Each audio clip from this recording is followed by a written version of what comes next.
Je suis Théolène, j'ai 28 ans et avant Cap Positif, j'étais consultante en accompagnement du changement auprès des entreprises du CAC 40.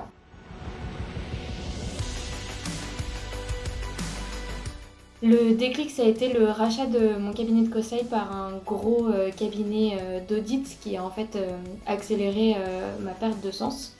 Et en fait, je suis partie en me disant que je voulais mettre à profit mes compétences en accompagnement du changement, mais pour des projets qui avaient plus de sens pour moi, et donc des projets avec à minima un impact social et ou environnemental. Je suis partie dans l'idée d'accompagner les entrepreneurs sociaux.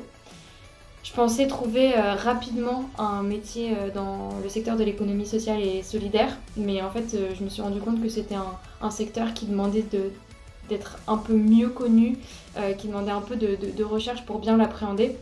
Et surtout, c'est tombé finalement pendant la première période de confinement en 2020, l'année dernière, donc plus compliqué.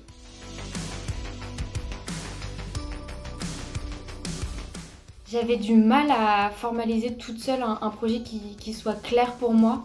Et du coup, j'avais besoin d'un cadre pour réfléchir, pour arrêter de procrastiner et de fuir, et puis pour arrêter aussi de m'éparpiller dans tous les sens. Euh, et j'avais aussi besoin de réfléchir avec des gens qui soient pas mes proches, avec des gens qui soient complètement neutres par rapport à moi, et pour avoir vraiment une liberté d'expression et être complètement moi-même sans essayer de correspondre à un rôle. Et puis surtout, j'avais besoin d'informations sur le secteur de l'économie sociale et solidaire et ce que ça voulait dire pour moi l'impact positif, parce que c'est un concept qui est très large et qui ne signifie pas la même chose pour chacun. Et donc tout ça combiné, c'est ce que je venais chercher avec Cap Positif.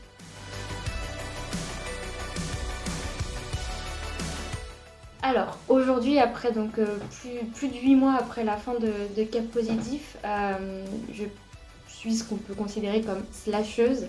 J'ai d'abord co-créé Agoract, donc mon association, qui a pour mission de redonner envie aux citoyens d'agir en faveur de l'écologie. Et donc on accompagne en fait chacun à passer à l'action avec différents formats, notamment un programme qui est le programme Infuse.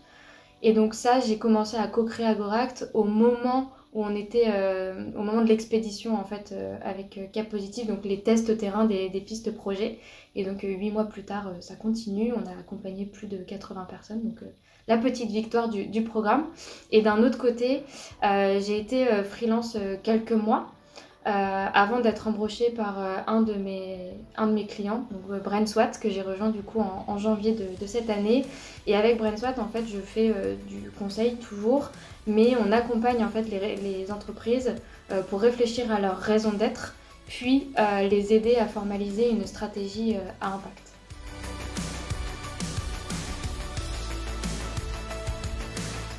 Ce que je retiens de Cap Positif, c'est deux choses.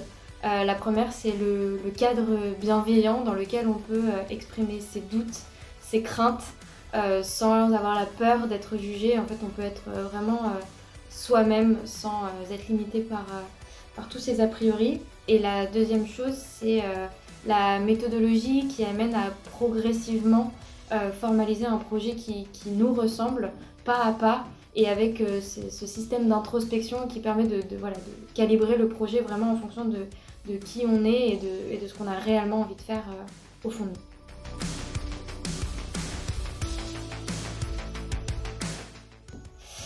Si Cap Positif était un film, je pense que ça serait Wild. C'est un film d'une nana qui part seule faire une randonnée dans des décors magnifiques aux États-Unis de plusieurs milliers de kilomètres. Et donc qui fait tout un chemin, un travail sur elle-même d'introspection au fur et à mesure qu'elle avance. Et en fait, ça me fait penser à ce film parce que j'ai l'image aussi de la montagne où on est au pied et on se dit oh là là, il y a tout ça à gravir et ça va être l'enfer. Et finalement, on se rend compte que on met un premier pas devant l'autre et puis le deuxième suit et puis progressivement, comme ça, on arrive à gravir cette fameuse montagne. Et pour moi, la montagne, c'était mon projet professionnel. Et voilà, avec Cap Positif, on avance progressivement, pas à pas. Et finalement, on arrive à de belles réussites et on est tout en haut de la montagne, ou pas très loin.